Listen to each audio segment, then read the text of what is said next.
What if I told you that 3 simple days of speaking to yourself differently could begin to change everything? That the words you whisper silently, those no one hears but you, hold the power to reshape your life? This is not about motivation. It's not about quick fixes. It's about something deeper, a story, a quiet monk in a golden robe who walks through riverside villages, mountain temples, and dusty paths, not to teach, but to awaken, not through sermons, but through silence, presence, and questions that pierce the soul. Why do we speak so harshly to ourselves? Why do we offer kindness to strangers and cruelty to our own hearts?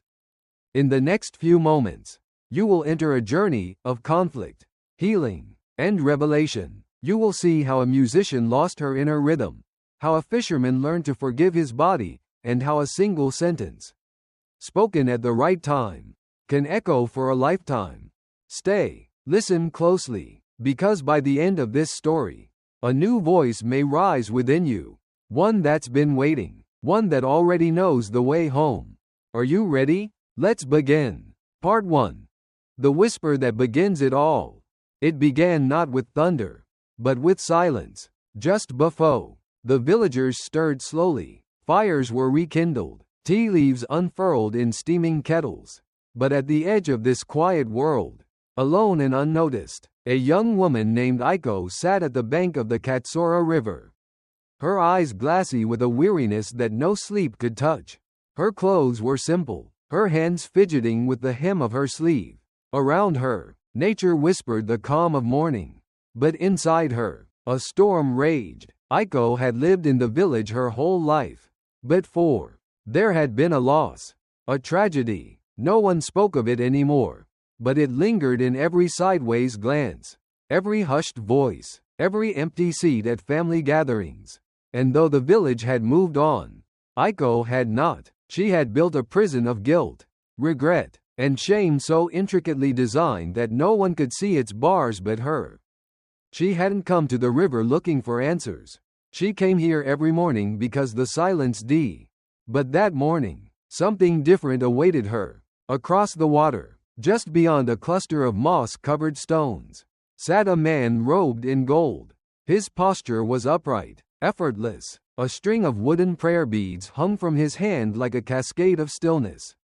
The monk was facing the sun, eyes closed, lips moving with the breath of some silent chant. Aiko stared, not out of curiosity but because something about his presence pressed against her grief like the first warm light after winter. She should have turned back, but she didn't. She stepped into the shallows and crossed the river barefoot, the cold water awakening a forgotten pulse in her limbs. When she reached him, she stood quietly. The monk did not open his eyes. His voice was calm, as if he had been waiting for her all along. "Sit," he said. There was no demand in it, only invitation. Aiko lowered herself to the ground, unsure why her heart beat faster, unsure why her throat felt tight. "Do you know the first lie we believe when we suffer?" the monk asked. Still not looking at her, she shook her head, not realizing he couldn't see her. "We believe it will never end." She opened her mouth to reply, but nothing came out. "We say to ourselves, I will always feel this way." And he opened his eyes, deep and weathered like mountain stone, and looked directly into her. "What you repeat in silence becomes the voice of your life." Aiko looked down at her hands, now resting in her lap. "Then how'd I change the voice?" 3 days, the monk said, holding up 3 fingers. "For 3 days, say only this to yourself, especially when the darkness rises. This is pain, but I am not pain. This is sorrow, but I am not sorrow. I am the sky, not the storm." Say it, even when it feels like a lie.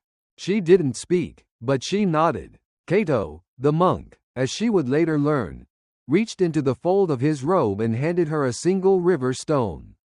On it, carved in soft calligraphy, was the character for mu, emptiness, or more accurately, the space before form. "Carry this. When you feel lost, hold it. It will remind you there is space beyond the storm." That night, Aiko placed the stone beside her sleeping mat. She didn't sleep well, But for the first time in a long time, she didn't wake in tears. The next morning, she returned to the river. Kaito was not there. She sat anyway. She repeated the words. She repeated them again. She repeated them with clenched fists and closed eyes. She repeated them through tears. By the third day, something unexpected happened. The words didn't just feel like armor, they felt like truth. The pain was still there, but it no longer defined her. She returned to the banyan grove beyond the temple, where she had found Kaito once. And again, there he sat. "I didn't think you would come back," she said. "I didn't think you would listen," he replied. Aiko smiled, faint but genuine. "I'm still in pain, but now, I'm also awake." Kaito nodded, and together they sat, facing the river as dusk bled into twilight. No more needed to be said. But the whisper that had begun her journey was not hers alone. In the stillness of a distant village, a young man bent over a broken instrument was about to hear the same voice inside him stir for the first time in years. The wind carried the beginning of his story, and the monk, Kaito, was already on the path that would lead him there. Part 2. The Monk and the Musician. Theo had not heard silence in a long time. His days in the city had been a clamor of engines, urgent voices, subway brakes, and the constant flickering hum of digital life. The noise had become a background to his despair, something he stopped noticing until it vanished. When he arrived in the village of Hoshida, it wasn't for peace, it was to disappear. His friends had stopped calling months ago. His last performance had ended with him walking off stage mid-song. The music gone from his hands.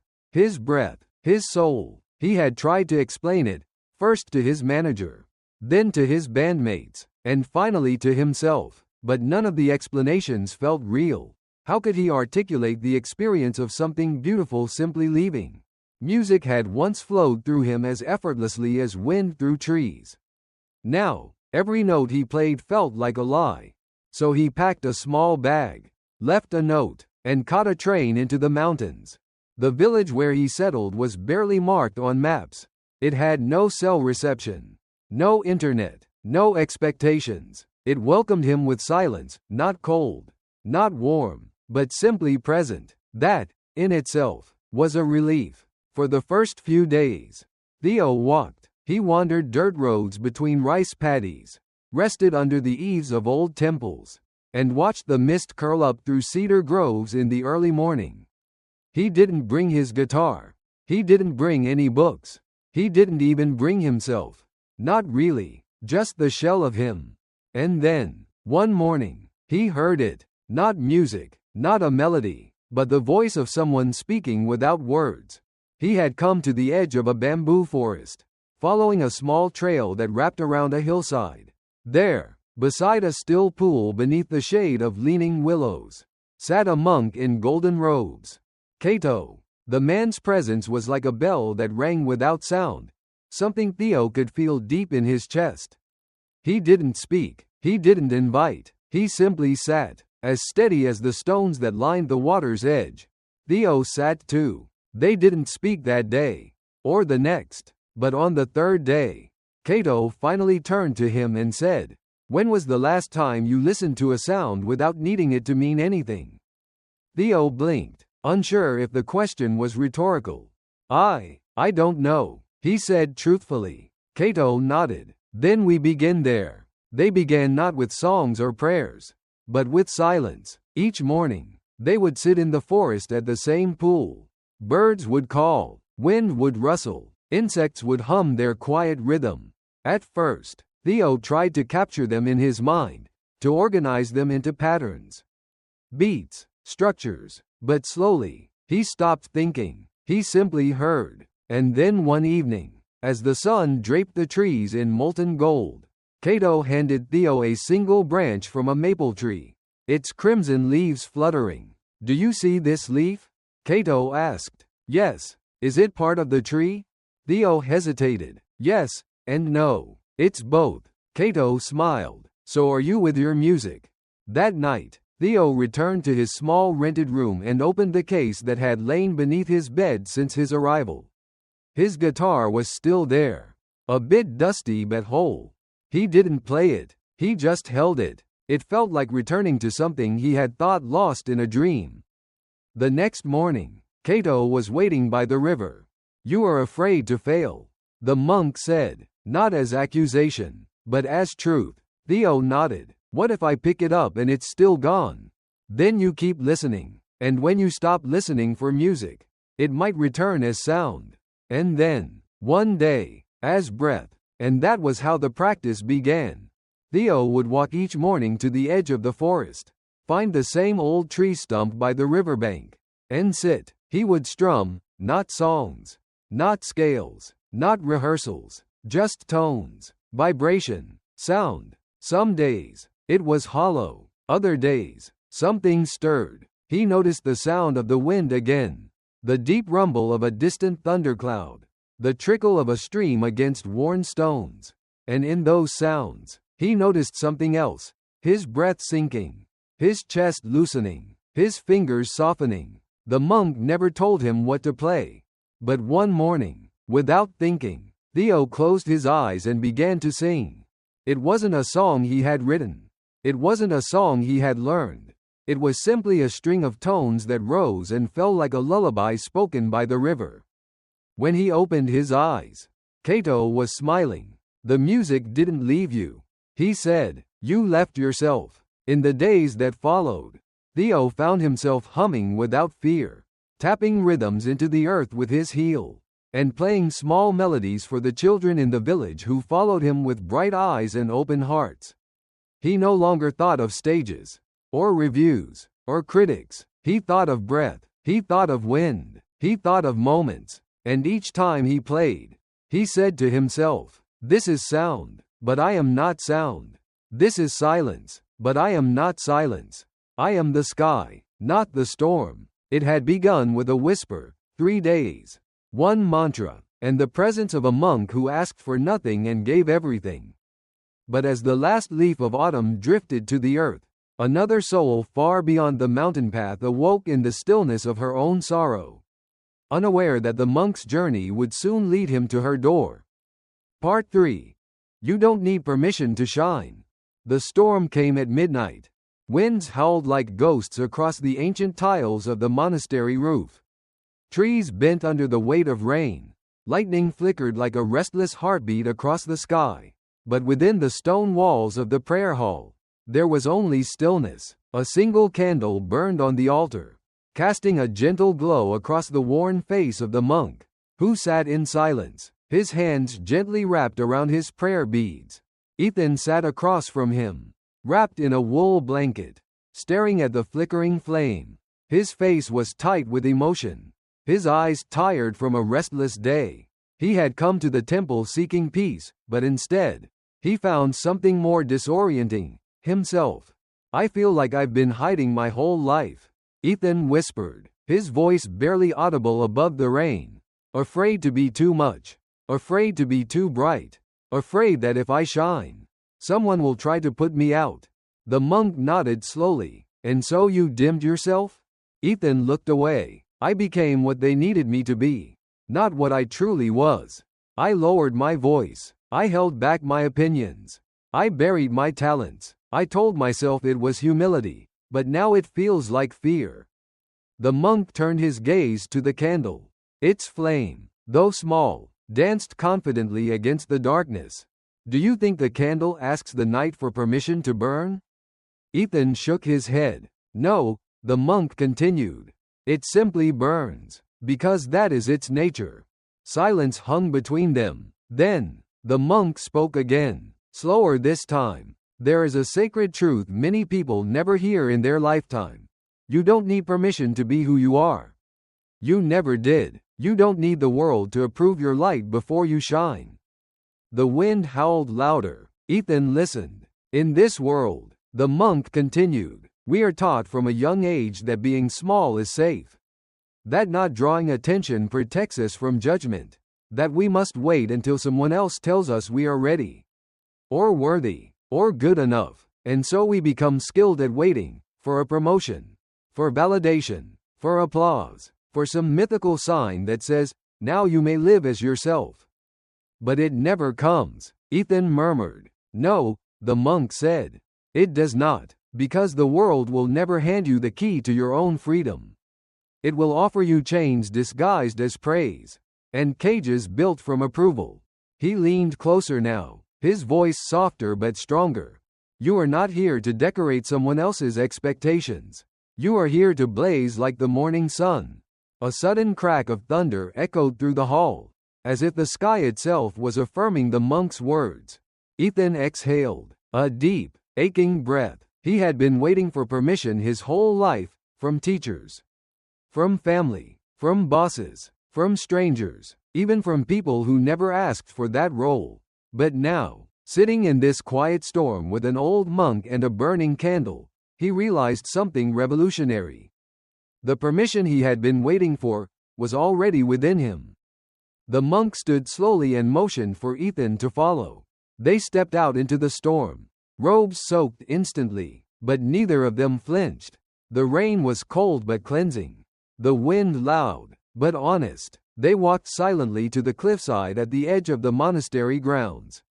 From there, the valley stretched out like a dream, dark, vast, and alive. The monk pointed to the horizon where the storm clouds parted just slightly and a single star glimmered in the sky. You see that star? He said. It shines whether you see it or not. It doesn't wait for you to look up. It simply shines because that is its truth.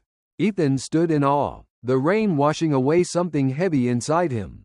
For the first time in years, he felt something flicker in his chest, not anxiety, not fear, but power, quiet, steady. His own light, long buried, was still there. The monk's words returned like a drumbeat.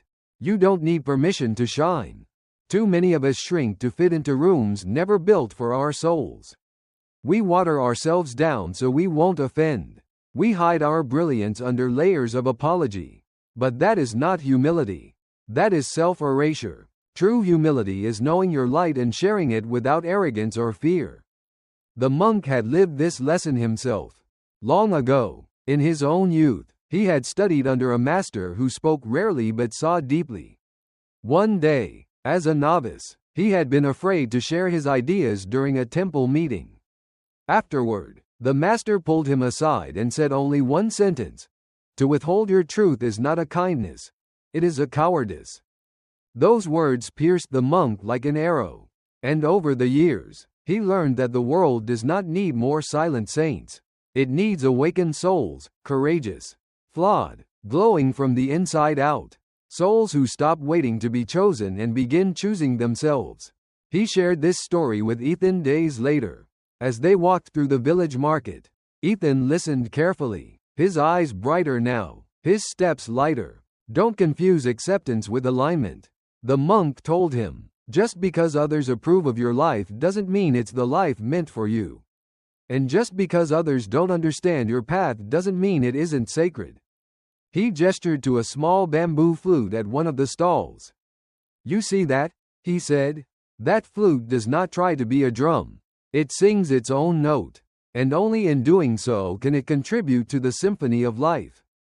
Ethan picked up the flute. He smiled. The monk smiled too, because he knew this was what it meant to return to the self. To stop performing and start expressing. To stop surviving and start living.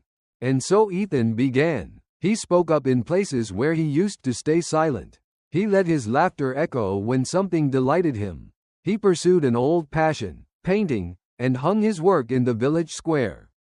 Even though his hands trembled at first, some didn't understand him, some even judged him, but others were inspired. Because light invites light. When you give yourself permission to shine, you give others permission to do the same.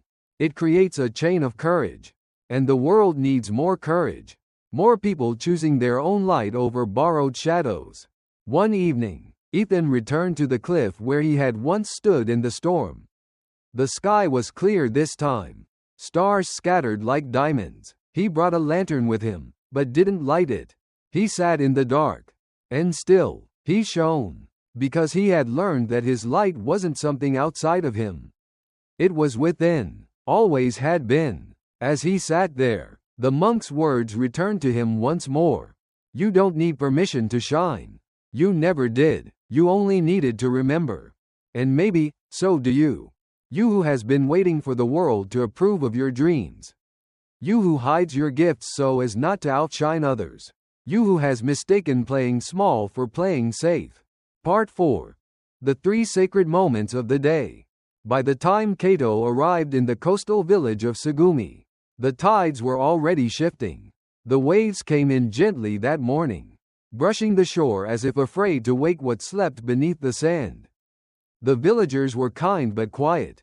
Their eyes held a weariness that came not from toil, but from endurance. Life here was shaped by seasons, sea winds, and stories told in hushed tones. And among those stories, one name was spoken rarely, if at all. Yuna. She was 14, small for her age, thin, eyes like storm clouds. People said she had once been bright, full of laughter, until something happened, though no one seemed to know what. Her mother had grown ill and passed quickly. Her father, unable to hold the family together, drank and drifted into silence. Yuna was left with an aunt who loved her in theory but struggled in practice. The voices began not long after that. They came at night at first, then in mirrors, then while she walked, voices that told her she was wrong, broken, too much, too little. At first, she whispered back, begged them to stop. Then, she started to believe them. She stopped going to school, stopped speaking. Her drawings turned from flowers and faces to empty boxes and scribbled words. She was a shell, but no one knew how to reach her. Until the monk arrived. He was not announced. He never was. He simply appeared one morning, walking along the shore in bare feet, holding a staff and humming to the wind. The villagers watched him warily at first, but he asked for nothing. He slept beneath the temple's outer eaves and swept the courtyard each morning. In the evenings, he would sit on a worn bench by the sea and speak to no one in particular. Yuna found him curious. She watched him from behind the gate, arms wrapped around herself like a fortress. He never looked directly at her, but somehow, she knew he saw her anyway. One morning, he spoke without turning. There are 3 sacred moments each day, he said. She froze. She had not spoken in weeks. Dawn, midday, dusk, he continued. At dawn, you meet yourself. At midday, you measure your truth. At dusk, you release what you no longer need.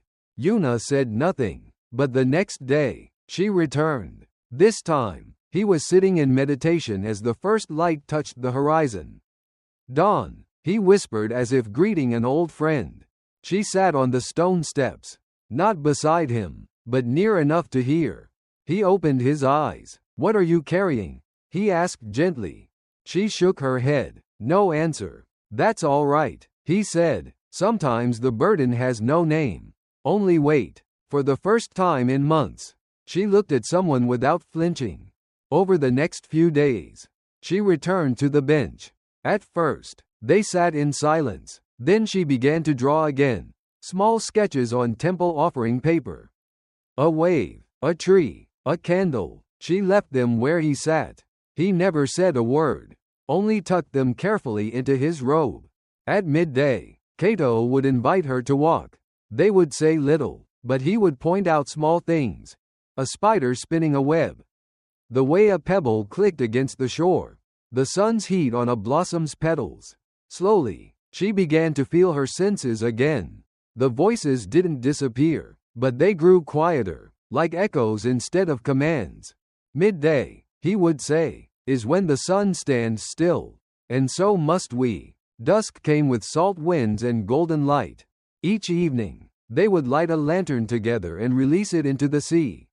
No words, just flame and current. Let it carry something, he said. Grief, shame, a word you never spoke. Yuna never told him what she placed inside, but she watched the lanterns drift and disappear. And each time, something inside her softened. Weeks passed. One morning, as they watched the sun rise, she turned to him and whispered, "Why do the voices lie?"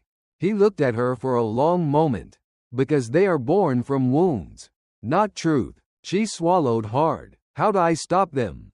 You don't, he said. You outgrow them. She cried that day. Not loud, not long, but real. He didn't comfort her. He simply handed her a smooth stone, warm from the sun. Each time they speak, press this. Remember this light. Remember this silence. The next day, she stood alone at dawn and whispered, I am here. I am whole. I am enough. The monk left 2 days later.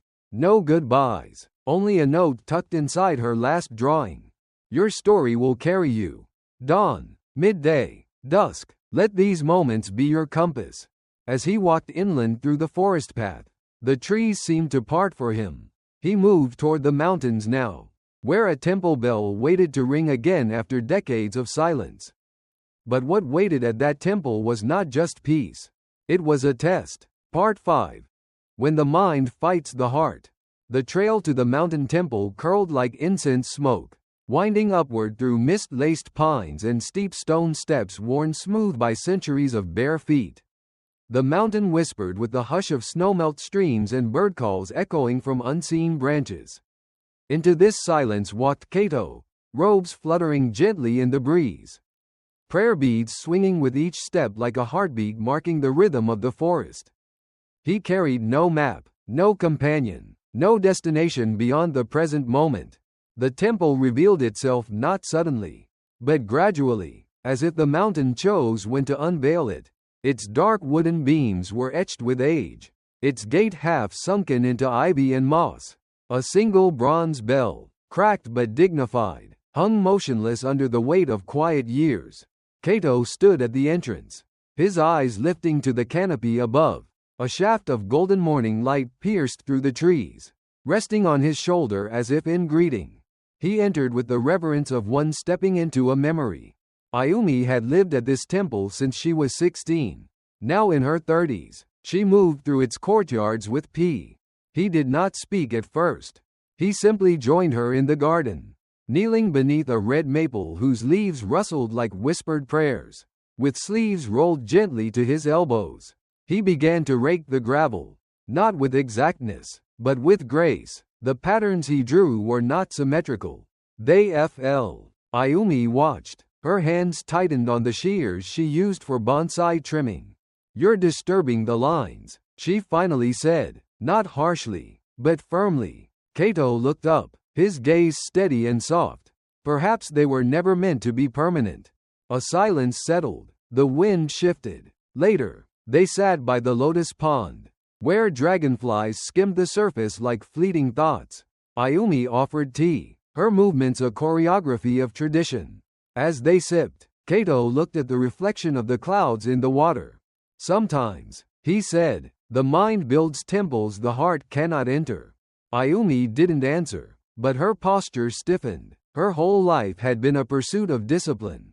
She rose before dawn, bowed 108 times, chanted sutras with impeccable tone. Her teachers praised her for her order. Her peers admired her restraint. Yet lately, her meditations were hollow. Her breath felt like machinery. Her heart a silent guest locked behind the doors of perfection. Kaito began rising before her in the mornings. She would find him seated beneath the cedar tree outside the temple gate. Eyes closed, breath soft, the mist wrapped around him like a second robe. Animals were unafraid of him. Even the crows landed nearby without alarm. Each day, Ayumi watched him. He raked gravel, not in circles or lines, but in waves. He let petals fall into his tea and drank them with gratitude. He chanted not to be heard, but to feel the vibration in his chest. His presence was neither performative nor careless. It was full, human, alive. It disturbed her. One morning, as they sat in silence, she said, I came here to find peace through discipline. And have you found it? He asked gently. She hesitated. I found control. Kaito nodded. Control is a raft. It keeps us from drowning. But we are not meant to cling to it forever. She lowered her gaze. Her voice trembled. What if I let go and fall apart? Then you fall into your own arms. He said, the ones you've forgotten how to open. That night, She dreamt of walking barefoot through a field of wildflowers. No path, no map, only the sound of wind and he. Over the following days, she stopped measuring her breath. She chanted without trying to sound perfect. She began to paint again, something she hadn't done in years. Abstract colors, spirals, mountains, fire. One afternoon, she found Kaito standing at the edge of the temple cliff, watching the clouds roll over the valley like waves of thought. He turned and offered her a small, weathered scroll. It was a poem, written by a monk centuries ago. When the heart weeps, let the mind listen. When the mind resists, let the heart breathe. Together, they make the sky wide enough to hold the storm without fear. Ayumi read it 3 times. Then she wept, not from sadness, but from release. That evening, she joined Kaito in meditation under the maple tree. No bells, no chanting, only silence. In that stillness, something opened. Not a door, not a revelation, just space. And in that space, she remembered who she was before the teachings. And she loved that person. The next morning, Kaito was gone. Only a single blossom from the maple tree remained on her windowsill. Left without a note, she smiled, knowing that nothing needed to be said. Far across the valley, the monk walked again, toward a windswept plateau where an old man waited, burdened by bitterness and time, unaware that his life, too, was about to shift. Part 6. Speak to the body like a beloved friend. The sun cast a golden hue over the rolling hills as Kaito descended from the mountain temple. His journey led him to a tranquil village nestled by a serene lake, where the air was thick with the scent of blooming lotus flowers. Here, he encountered Haruki, a man whose life had been a tapestry of physical labor and silent suffering. Haruki was a fisherman, his body weathered by years of battling the elements, his hands calloused from casting nets, and his back hunched from hauling in the day's catch. Despite his physical ailments, he bore his pain with stoic silence, believing it a necessary burden of his trade. Kaito observed Haruki's daily routine, noting the grimace that accompanied each movement, the suppressed winces, and the subtle signs of discomfort. One evening, as the sun dipped below the horizon, painting the sky with hues of amber and rose, Kaito approached Haruki by the lakeside. "You carry your pain like an old friend," Kaito remarked gently. Haruki chuckled, a sound tinged with both amusement and resignation. "Pain is part of the job," he replied. Kaito nodded thoughtfully. "But does it have to be a constant companion?" Intrigued by the monk's perspective, Haruki agreed to join Kaito in a series of morning meditations by the lake. Each session began with simple breathing exercises, focusing on the rhythm of inhalation and exhalation, anchoring the mind in the present moment. Kaito guided Haruki to scan his body, acknowledging areas of tension and discomfort without judgment. As days turned into weeks, Haruki began to develop a newfound awareness of his body's signals. He learned to differentiate between the physical sensations of exertion and the emotional weight he had unconsciously attached to them. Through mindful observation, he discovered that his body was not merely a vessel of labor but a partner deserving of care and compassion. Kaito introduced Haruki to the practice of loving-kindness meditation, encouraging him to direct feelings of warmth and goodwill toward his own body. At first, Haruki found it challenging to extend such sentiments inward, but with persistent practice, he began to soften the harsh inner dialogue that had long dictated his relationship with his physical self. One morning, as the first light of dawn shimmered on the lake's surface, Haruki turned to Kaito with a serene smile. "For the first time, I feel at peace within my own skin," he confessed. Kaito smiled, his eyes reflecting the gentle ripples of the water. "When we treat our bodies with the same kindness we offer to others, we cultivate a harmony that resonates through every aspect of our being." As Kaito prepared to continue his journey, Haruki stood taller, his movements imbued with a newfound grace. The village by the lake had not changed, but within Haruki, a profound transformation had taken root, a testament to the healing power of mindful self-compassion. Part 7. The Language of Becoming. The sun cast a golden hue over the rolling hills as Kaito descended from the mountain temple. His journey led him to a tranquil village nestled by a serene lake, where the air was thick with the scent of blooming lotus flowers. Here, he encountered Haruki, a man whose life had been a tapestry of physical labor and silent suffering. Haruki was a fisherman, his body weathered by years of battling the elements, his hands calloused from casting nets, and his back hunched from hauling in the day's catch. Despite his physical ailments, he bore his pain with stoic silence, believing it a necessary burden of his trade. Kaito observed Haruki's daily routine, noting the grimace that accompanied each movement, the suppressed winces, and the subtle signs of discomfort. One evening, as the sun dipped below the horizon, painting the sky with hues of amber and rose, Kaito approached Haruki by the lakeside. "You carry your pain like an old friend," Kaito remarked gently. Haruki chuckled, a sound tinged with both amusement and resignation. "Pain is part of the job," he replied. Kaito nodded thoughtfully. "But does it have to be a constant companion?" Intrigued by the monk's perspective, Haruki agreed to join Kaito in a series of morning meditations by the lake. Each session began with simple breathing exercises, focusing on the rhythm of inhalation and exhalation, anchoring the mind in the present moment. Kaito guided Haruki to scan his body, acknowledging areas of tension and discomfort without judgment. As days turned into weeks, Haruki began to develop a newfound awareness of his body's signals. He learned to differentiate between the physical sensations of exertion and the emotional weight he had unconsciously attached to them. Through mindful observation, he discovered that his body was not merely a vessel of labor but a partner deserving of care and compassion. Kaito introduced Haruki to the practice of loving-kindness meditation, encouraging him to direct feelings of warmth and goodwill toward his own body. At first, Haruki found it challenging to extend such sentiments inward, but with persistent practice, he began to soften the harsh inner dialogue that had long dictated his relationship with his physical self. One morning, as the first light of dawn shimmered on the lake's surface, Haruki turned to Kaito with a serene smile. "For the first time, I feel at peace within my own skin," he confessed. Kaito smiled, his eyes reflecting the gentle ripples of the water. "When we treat our bodies with the same kindness we offer to others, we cultivate a harmony that resonates through every aspect of our being."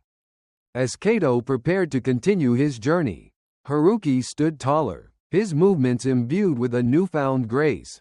The village by the lake had not changed, but within Haruki, a profound transformation had taken root, a testament to the healing power of mindful self-compassion. Part 8.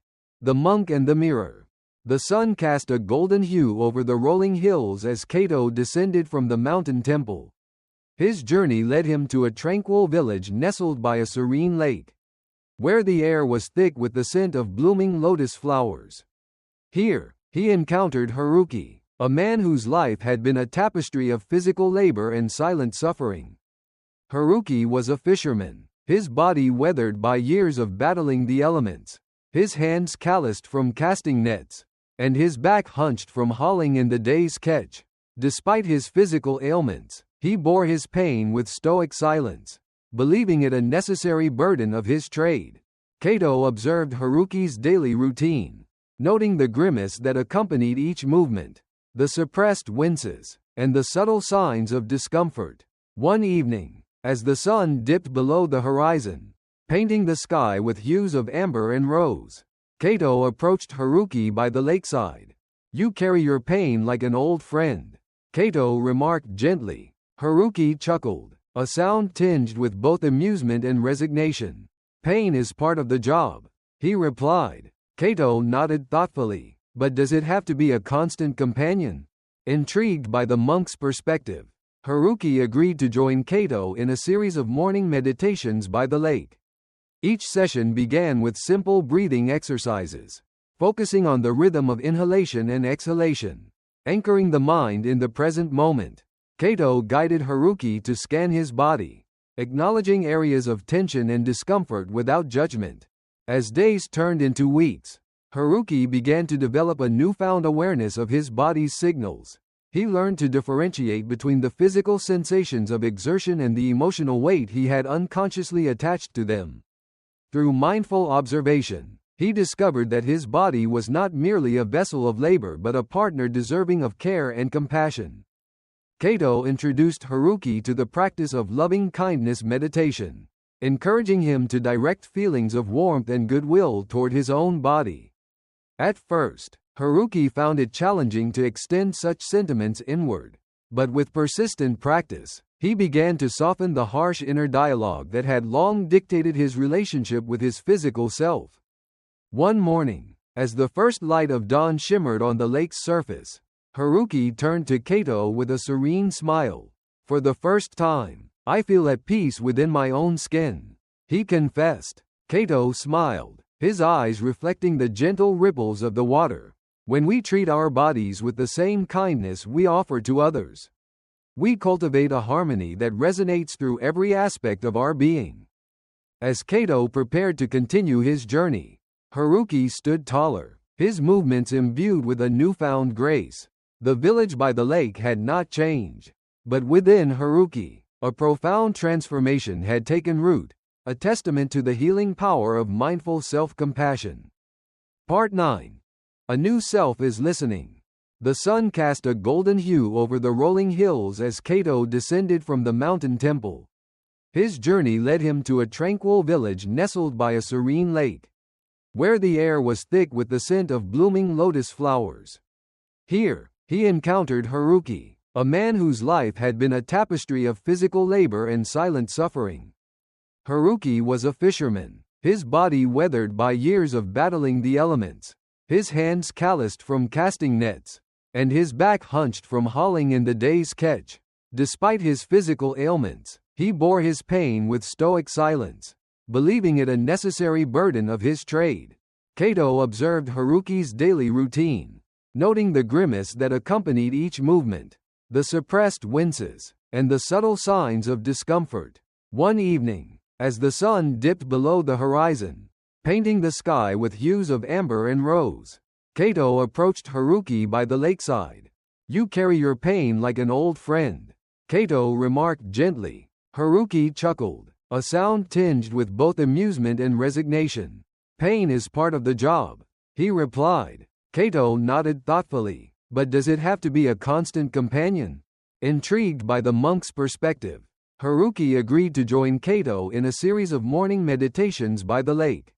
Each session began with simple breathing exercises, focusing on the rhythm of inhalation and exhalation, anchoring the mind in the present moment. Kaito guided Haruki to scan his body, acknowledging areas of tension and discomfort without judgment.